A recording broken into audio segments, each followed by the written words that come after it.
मुरथाल नाम के एक गांव में एक बहुत ही मशहूर ढाबा था। पूरे गांव के लोग उसी के पास खाना खाने आते थे। ढाबे का मालिक और उसका बेटा मन लगा के काम करते।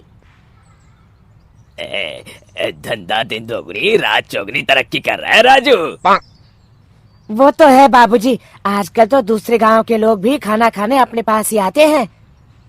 ये तो अपनी मसालेदार और मलाईदार लस्सी का कमाल है। रामलाल की लस्सी हर जगह मशहूर है। धीरे धीरे ग्राहकों की संख्या इतनी बढ़ती गई कि उन दोनों के लिए संभालना मुश्किल हो गया। एक दाल मखनी, बटर नान और लस्सी देना। जी माफ कीजिए, लस्सी तो खत्म हो गई है। आखिरी ग्लास का ऑर्डर भी ले चुका हूँ। पर आप बैठिए, मैं आपको बाकी का ऑर्डर दे देता हूँ।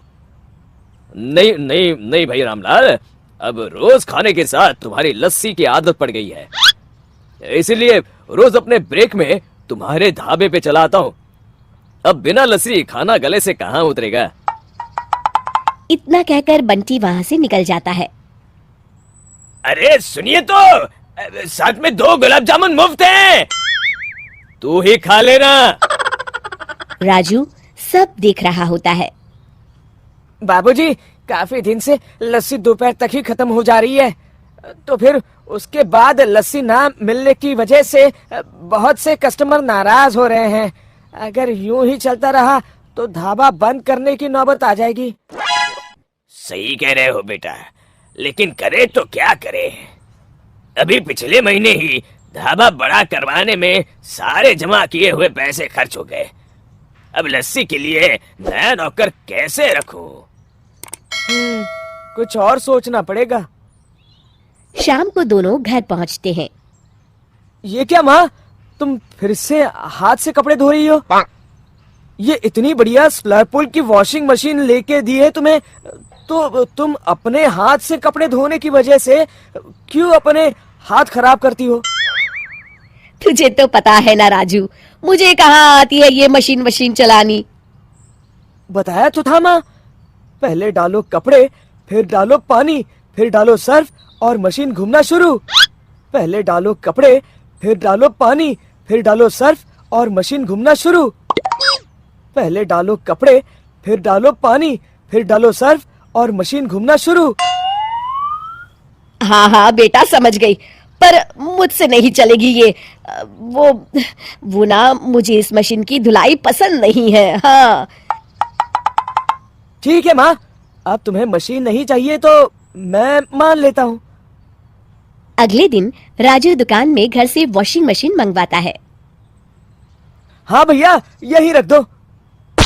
राजू, ये क्यों मंगाया हो? अब माना कि धंधा थोड़ा मंदा है, मगर इतना भी नहीं कि ढाबा बंद करके अब धोबी घाट खोलना पड़े। ऐसा नहीं है बाबूजी, आप बस देखते जाओ। पहले डालो दही, फिर डालो गुलाब जल, फिर डालो हमारे स्पेशल मसाले और मशीन घूमना शुरू। ये लीजिए, 5 मिनट में मशीन भर के लस्सी तैयार। रामलाल लस्सी को चखता है।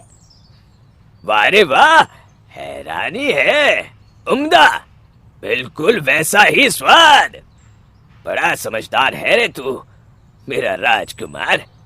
किससे पता था तेरे माँ के हाथ से कपड़े धोने की आदत हमारे बिजनेस के काम भी आएगी।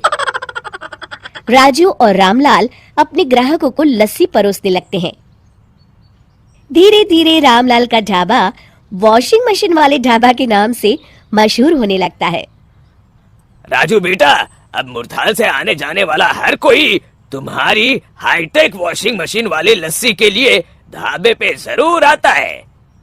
क्या कमाल किया है तुमने। आप ही का बेटा हूँ बाबूजी, और वो कहते हैं ना, आवश्यकता ही खोज की जननी है। इतने में बंटी ढाबे पे आता है। अरे बंटी भाई, इतने दिनों बाद आए अब। हाँ भाई रामलाल, अब ये बताओ आज लस्सी मिलेगी या नहीं? ये बताओ कौन से फ्लेवर में चाहिए? शिक्षा, मुश्किल समय में हिम्मत नहीं हारनी चाहिए, क्योंकि आवश्यकता ही खोज की जननी है।